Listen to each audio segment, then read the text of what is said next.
आपण अकलूज नगरीमध्ये हा चालता बोलता जागर संविधानाचा कार्यक्रम करत होतो. या ठिकाणी शेख साहेबांनी जिंकता जिंकता हे 10 ग्राम चांदीचं नाणं राहिलेलं आहे. तर आमचे बोरावके साहेब आहेत. या समावीच्या समोर असलेल्या व्यापारी गाड्यामध्ये त्यांचा व्यवसाय आहे. बोरावके साहेब ते हे जनरल स्टोअर आपण अनेक वर्ष चालवत आहे. तर आमचा तुम्ही कार्यक्रम आता लाईव्ह बघितला. तर एकंदरीत या कार्यक्रमाबद्दल तुम्हाला काय वाटतं? काय प्रतिक्रिया आहे तुमची?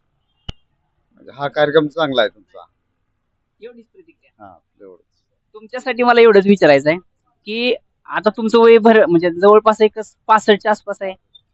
62 65 वय आहे. तर या 60 वर्षाच्या काळामध्ये भारतीय संविधानाबद्दल लोकजागृती करणारे कार्यक्रम कधी आलेत का? नाही कधी झाले नाही. कधी झाले? पहिल्यांदाच झाले. पहिलाच कार्यक्रम पहिल्यांदा आहे. झाले. आणि तो वकिलांनी सुरू केलेला. हा वकिलांनी सुरू केलं. ह्या कार्यक्रमाचं काय तुम्हाला वाटतं फलित मिळेल का? मिळणार. मिळेल. हा मिळणार. तर काय हरकत नाही. खूप छान प्रतिक्रिया दिली. दुसरी प्रतिक्रिया मी सरांना विचारणार आहे. या ठिकाणी आमचे शेख साहेब आहेत. त्यांनी हे नाणं जिंकता जिंकता राहिलं होतं.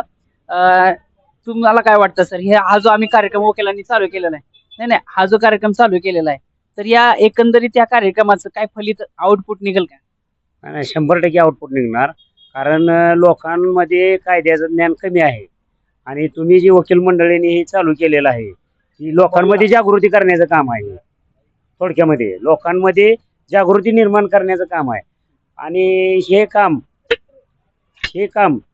कुणी बी करत नाही सहजासहजी. ज्याला संविधानाबद्दल आदर आहे, प्रेम आहे, तीच लोक वेळ काढून आज तुमच्या म्हणजे तुमची सगळ्याची चांगली परिस्थिती असताना सुद्धा आज तुम्ही सर्वसामान्य लोकांमध्ये मिक्स होऊन लोकांना कायद्याचं ज्ञान प्राप्त व्हावं म्हणून तुम्ही धडपडताय.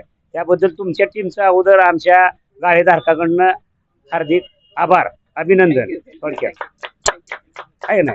तर शेख साहेबांनी खूप छान अशी प्रतिक्रिया या ठिकाणी दिलेली आहे. थँक्यू शेख.